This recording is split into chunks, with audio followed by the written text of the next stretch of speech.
Sylvester Stallone remembers Hulk Hogan, a force to be reckoned with. Following the tragic passing of wrestling legend Hulk Hogan on Thursday, July 24th, at age 71, Sylvester Stallone is reflecting on the unforgettable experience of working with him on Rocky III. In an emotional conversation with TMZ's Harvey Levin, Stallone, now 79, looked back on their first meeting during the early 1980s rehearsals for the 1982 film.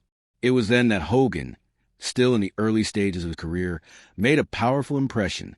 He just walked in, and you could feel it. He had this glow, Stallone recalled. He was a force to be reckoned with. Although Hogan had not yet reached the peak of his fame, Stallone said he came in with unmatched enthusiasm and a willingness to give everything for the role. Initially, there was concern among the crew over whether Hogan's enormous size would be right for the part of Thunder Lips.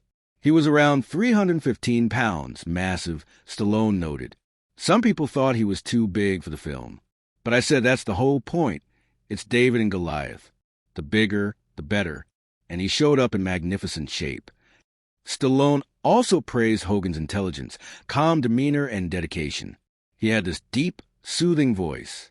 And he was willing to do anything to make the movie better, he said. Despite Hogan's enthusiasm, Stallone admitted he was a bit apprehensive during their action scenes. When we started rolling around, he would literally pick me up and slam me to the ground. I thought, I'm going to be pulped by the time I land, he laughed. But he always broke the fall. He had this magician-like way of protecting me. The Rambo star went on to say that Hogan was the most precise and careful performer he had ever worked with. Demonstrating Hogan's gentle touch during fake punches, Stallone said, "No one was more accurate than him. It was extraordinary for a man that size." Calling Hogan's death a tragic loss, Stallone emphasized that his talents extended beyond the wrestling ring. He wasn't just an icon in wrestling. He was irreplaceable in movies and television, too.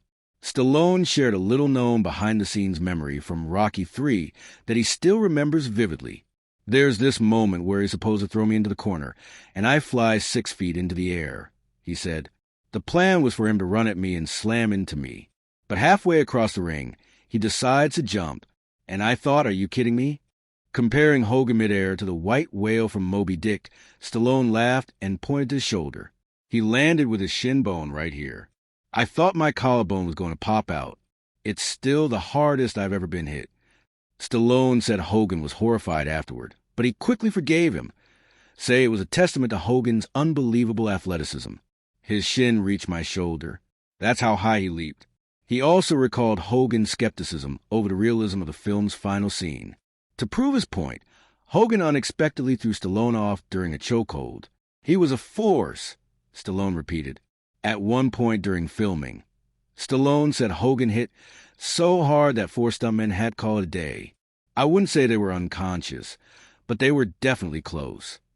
As for anyone who says wrestling is fake, Stallone had a sharp response. You can't fake gravity. When a guy that big comes down on you with forearms the size of tree trunks, that's very real. Stallone closed his tribute by honoring Hogan's legacy. People often underestimate how gifted these giants are. And Hogan, he was the most gifted of all.